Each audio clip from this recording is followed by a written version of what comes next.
भूतिया हवेली का रहस्य। रात का समय था और घना अंधेरा चारों ओर फैला हुआ था। छोटे से गांव के किनारे पर एक पुरानी टूटी फूटी हवेली खड़ी थी जिसे लोग भूतिया हवेली कहते थे। इस हवेली के बारे में गांव में कई कहानियां मशहूर थीं, लेकिन कोई भी वहां जाने की हिम्मत नहीं करता था।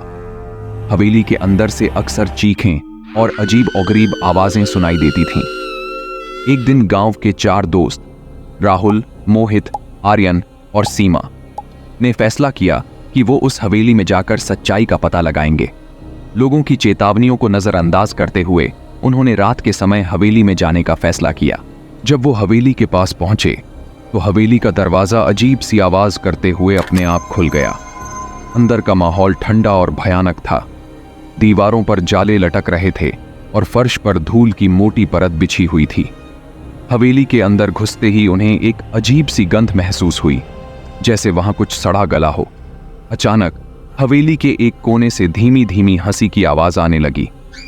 सबकी सांसें थम गईं। राहुल ने कहा, यह शायद हमारी ही कल्पना हो रही है, कुछ नहीं है यहां। लेकिन तभी सामने की दीवार पर एक परछाई दौड़ती हुई नजर आई। सबने एक दूसरे की ओर देखा, लेकिन कोई कुछ कहने की स्थिति में नहीं था। जैसे ही वो आगे बढ़े, हवेली की एक खिड़की अपने आप खुल गई और एक ठंडी हवा का झोंका आया। सीमा ने डरते हुए कहा, हमें यहां से निकल जाना चाहिए, ये जगह अच्छी नहीं है। लेकिन राहुल ने हिम्मत दिखाते हुए कहा, हम बस थोड़ा और देख लेते हैं, फिर निकल जाएंगे।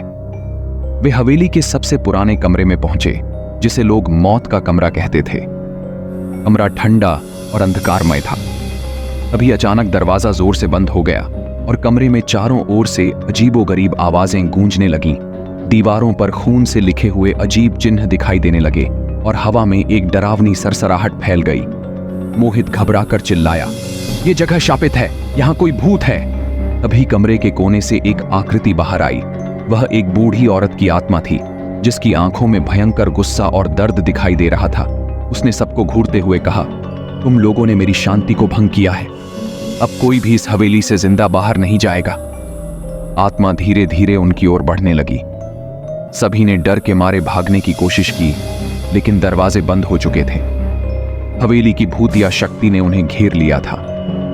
एक एक कर सभी की चीखें हवेली में गूंजने लगीं और उसके बाद वहां सिर्फ सन्नाटा रह गया।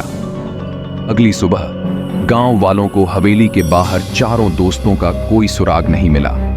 वो हमेशा के लिए उस भूतिया हवेली में गायब हो चुके थे। आज भी गांव के लोग कहते हैं कि रात के समय हवेली से उन चारों की चीखें सुनाई देती हैं और कोई भी वहां जाने की हिम्मत नहीं करता। कहते हैं जो एक बार उस हवेली में जाता है वो कभी लौट कर नहीं आता।